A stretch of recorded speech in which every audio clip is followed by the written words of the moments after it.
Universe நேயர்களுக்கு அன்பான வணக்கத்தை தெரிவித்துக் கொள்கிறேன் தோழர்களே. தனுஷ் முதலமைச்சர் ஆயிடுவாரான்ட்டார். எங்க போனாலும் இந்த கேள்வி இருக்கு.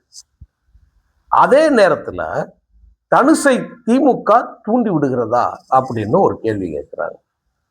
நம்ம ஏற்கனவே ஒரு காணொலியில போட்டிருக்கிறோம். தனுஷை தூண்டி விடும் தற்குறி யார் அப்படின்னு சொல்லி நம்ம ஃபுல்லா விலாவரியா நம்ம பேசியிருக்கிறோம்.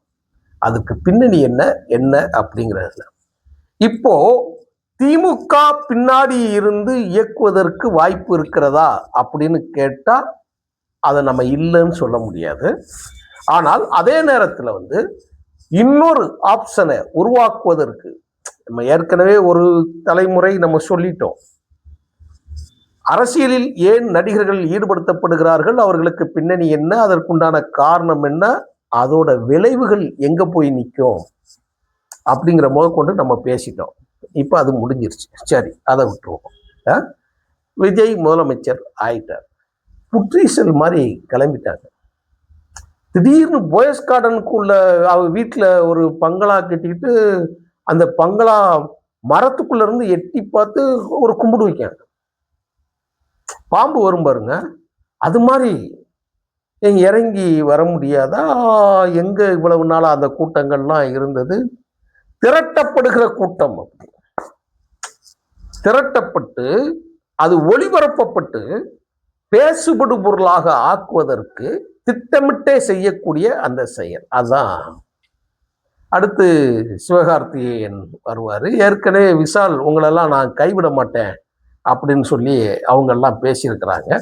சரி, கர்மாந்திரம், அதை விடுவோம். திமுக தனுஷை தூண்டி விடுகிறதா? இருக்கலாம், இல்லை, அதெல்லாம் பேசுறதுக்குல நம்ம எப்பயும் போல வழக்கம் போல் பின்னாடி ஒரு வரலாறு போயிடுவோம். திமுக என்ன செய்யும் அப்படின்னா, ஒரு அரசியல் கட்சி ஒரு நபரை பயன்படுத்தி கொள்வதில் தவறில்லை. ஆனால் அந்த நபரை பயன்படுத்தி கொண்டு கருவேப்பிள்ளை மாதிரி தூக்கி எறிகிறே பார்த்தீங்கன்னா, உங்கள் தேவைகளும் உங்கள் பிரச்சாரங்களும் உங்களுக்கு கடமைகளையும் முடித்து விட்டால் அவர்களை நசுக்கி தூக்கி எறிகிறீங்க இல்லையா? அதுதான் உங்களுக்கு பிரச்சனையா சேரும். அதுதான் ஒரு பெரிய கோபமாக சேர்கிறது. அதுதான் உங்களுக்கு எதிர்வினையா மாறுது. அதுதான் விஜய் உங்களை ஒரு மேடையில என்ன சொன்னாப்ல, திமுக தீயசக்தி தீயசக்தி தீயசக்தி தீயசக்தின்னு சொன்னாங்க.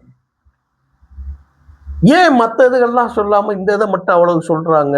ஒருவேளை சாஃப்ட் கார்னரா இருக்கலாம் அப்படின்னு சொல்றாங்க.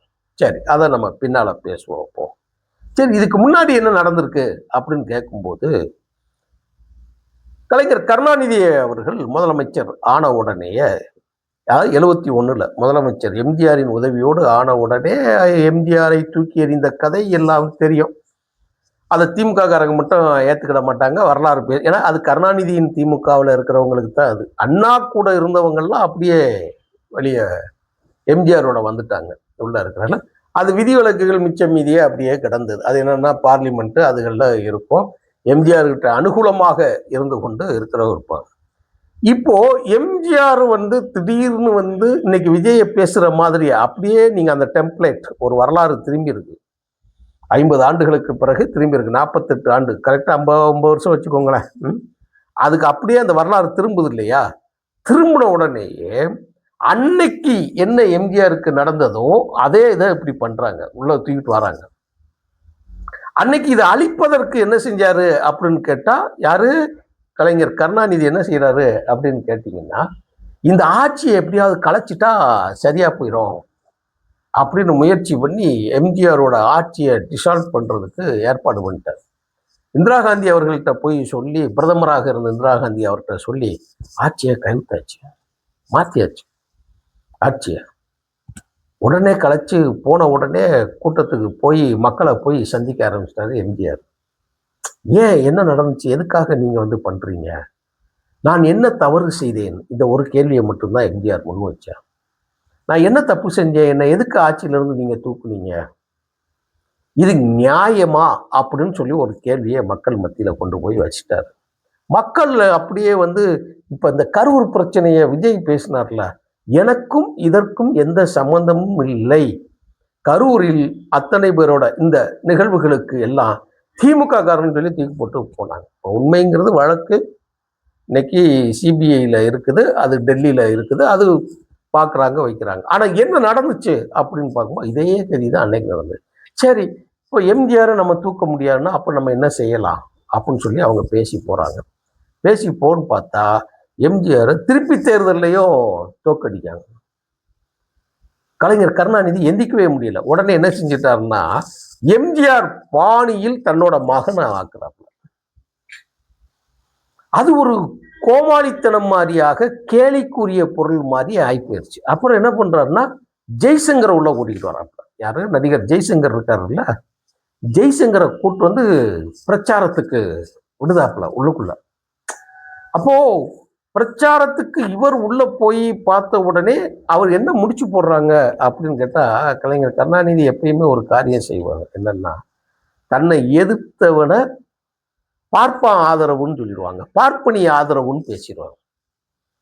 அவங்களை எதிர்த்துட்டா அது வந்து பார்ப்பான் எதிர்ப்பு, பார்ப்பனர்கள் எல்லாம் சேர்ந்து என்னை வந்து அழிக்கிறாங்க அப்படின்னு சொல்லிட்டு போறது மாதிரி ஒரு பிரச்சாரத்தை கட்டமைத்து வைத்தவன் தான். அப்ப என்ன பண்ணிட்டாரு அப்படின்னா, நேரடியா ஜெய்சங்கர் ஒரு பிராமண வகுப்பை சேர்ந்தவர் அப்படின்னு கொண்டு வந்து அவரை எம்ஜிஆருக்கு முன்னாடி நிறுத்தி கொண்டு வந்து விட்டார். அதற்கும் ஒரு ஒரு ரொம்ப நெகட்டிவான ஒரு செய்தியை சொல்லி எம்ஜிஆரின் பெயரையும் புகழையும் கெடுப்பதற்காக முயற்சி செய்கிறார்கள்ங்கிற மாதிரி செய்தியை கொண்டு போனவுடனே ஜெய்சங்கரை போய் திமுகவிலே போய் சேர்த்துட்டாங்க. அவரும் வந்து என்ன பண்ணிட்டாருன்னு தெரியுமா, எம்ஜிஆர் முதலமைச்சர் ஆயிட்டாரு, அந்த இடத்த நம்ம பிடிச்சிடலாம் அப்படின்னு சொல்லி ஜெய்சங்கர் கத்தி சண்டை எல்லாம் எடுத்து டைட்டா, இன்னைக்கு ஏதோ லேடிஸ் எல்லாம் போடுறாங்களா, அதுக்கு பேர் என்னமோ சொல்லுவாங்களே, டைட்டா லெக்கின்ஸ் மாதிரி போட்டுக்கிட்டு போய் கத்திய வாழை பிடிச்சிக்கிட்டு மரத்துல தொங்கிக்கிட்டு படியில இருந்துக்கிட்டு உருண்டுக்கிட்டு பிறண்டுக்கிட்டு கத்துறாரு, கதறுதாரு. மக்கள் தேட்டர் பக்கம் கூட திரும்பி போட மாட்டார். தென்னகத்தின் ஜேம்ஸ் பாண்ட் ஜெய்சங்கர் அப்படின்னு அடைமொழியை கொடுத்துட்டாங்க. தென்னகத்தின் ஜேம்ஸ் பாண்ட் ஜெய்சங்கர் அப்படின்னு சொல்லி அடைமொழியை கொடுத்து பெரிய அளவுல அவரை கொண்டு போய் போக்கஸ் பண்றாங்க, வைக்கிறாங்க. இப்போ ஒரு நாள் படத்துல உட்கார்ந்துருக்கு நடிச்சுக்கிட்டு இருக்கும்போது ஜெய்சங்கரை ஷோ கூப்பிடுதாப்புல. வாப்பா, நீ வந்து பிராமின், அவர் சொன்ன பாணிலே சொல்றேன், அவர் எழுதியிருக்கதான் சொல்றேன், நீ பிராமின், உனக்கும் திராவிட இயக்கத்துக்கும் என்ன சம்பந்தம், உனக்கும் திகாவுக்கும் என்ன சம்பந்தம், உனக்கும் திமுகவுக்கும் என்ன சம்பந்தம், நீ இந்த மாதிரி போக்குல போனீங்கன்னா நம்மவா உன்னை ஏத்துக்கிட மாட்டான்ட்டாப்பா. முடிஞ்சிச்சா? நம்மவா ஏத்துக்கிட மாட்டா உன்ன, முடிஞ்சது மேட்ரு. அப்படின்ன உடனே அவர் சினிமாக்கள்ல கருப்பு சிவப்பு ட்ரெஸ் மாதிரி அந்த கோடு தெரியும் இல்லையா, கரகாட்டக்காரன்ல கனகாவுக்கு ஒரு ஏடிஎம்கே ட்ரெஸ்ஸு கருப்பு ஊடால வெள்ளை போட்டு என்னத்தையோ ஒன்றை போட்டு எடுத்து விட்டுருவாங்க இல்லையா, அதே மாதிரி இவங்க போட ஆரம்பிச்சிட்டாங்க, ஏற்கனவே போட ஆரம்பிச்சிட்டாங்க. உடனே இவர் யோசிச்சு பார்த்துட்டு, ஆமாம்ல இது நமக்கு பெரிய சிக்கலாக இருக்குது, இந்த சைடு எம்ஜிஆர் அவங்க பிரச்சனை, இந்த சைடு கட்சி பிரச்சனை, இங்கிட்டு பெரிய காங்கிரஸ் சைடில் இருந்து பிரச்சனை, நமக்கு எதுக்குடா வம்பு அப்படின்னு சொல்லி ஜெய்சங்கர் ஒதுங்கிட்டார். இப்போ என்ன ஆகுது அப்படின்னு கேட்டிங்கன்னா, அடுத்து என்ன செய்யறது? எம்ஜிஆருக்கு நெருக்கமானவங்க யார் யாரு? இந்த அம்மா ஜெயலலிதா அம்மா.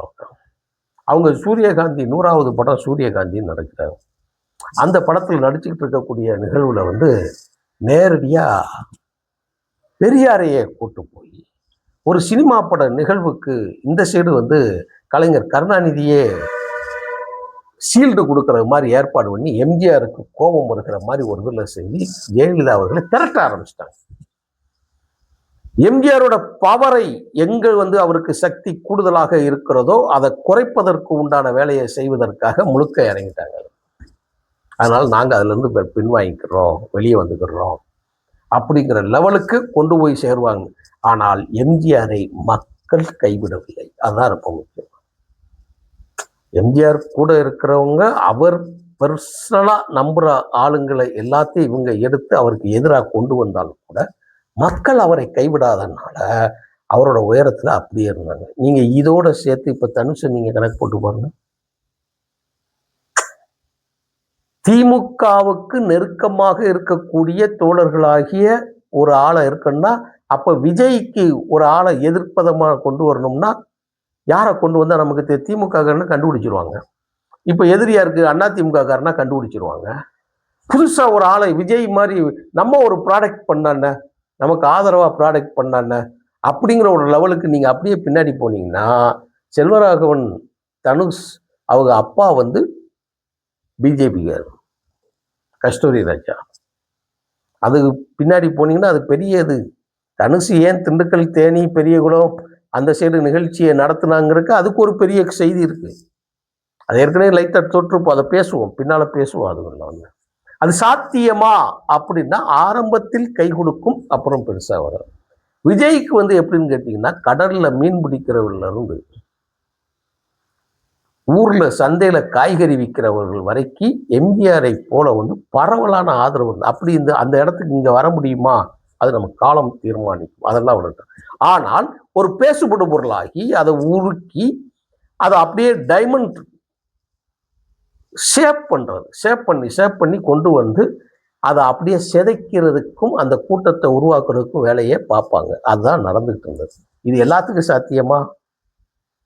தமிழ் இனப்போரில் வைகோ அவர்களுக்கு எதிராக சீமானை கொண்டு வந்து சேர்த்ததை போல எல்லாத்தையும் கொண்டு வந்து அவங்க வெற்றி கொள்ளவே முடியாத ஒரு நிலை வருகிற பொழுது சீமானை உயர்த்தி பேசி தமிழ் இன ஆதரவாளர்களை குறைத்து மதிப்பிட காரியம் அரசியல்ல நடந்து அதெல்லாம் பேசினா அது பெரிய செய்திகள் அதனால தான் நம்ம இதெல்லாம் பேசுறோம். அப்படிப்பட்ட ஒரு காரியத்தை நடைபெற்றதை போல நடக்குமா அப்படின்னு சொல்லி எல்லாத்தையும் அழிச்சாச்சு நம்ம நினைக்கும் போது டக்குன்றது ஒரு விஜய் வந்து வெளியே வந்துட்டா, மக்கள் கையில் தூக்கிட்டாங்க. அது மாதிரி இவர்கள் ஜெய்சங்கரை போல, இவர்கள் நம்ம ரவிச்சந்திரனை போல இப்படி இடைப்பட்ட காலத்திற்கு வேணா உருவாகுவார்களே தவிர மற்ற யாரால உருவாக முடியாது. பாக்கியராஜ், ராஜேந்தர், நம்ம இவர் ராமராஜ, இவங்கெல்லாம் கட்சி ஆரம்பிச்சவங்க. டி ராஜேந்தர், நீங்க பேரை சொன்னா அப்படியே ஒரு பெருசா போகும். கேரளாவில் பிரேம்நசீரை தட்டி உட்கார வச்ச மாதிரி இவங்கெல்லாம் அப்படியே காணாமல் போனவங்க லிஸ்ட்ல தான் தனுஷும் சேருவார் அப்படிங்கிறதெல்லாம் இருக்கு. இதில் திமுகவுக்கு தொடர்பு இருக்கா இல்லையான்னு தான் நீங்க கேட்டீங்க. இதை நீங்க அப்படியே லைன்ல கோர்த்து வந்து இந்த கிளைமாக்ஸை பாருங்க, உங்களுக்கு புரியும். காலம் தீர்மானிக்கும். நன்றி, வணக்கம். தொடர்ந்து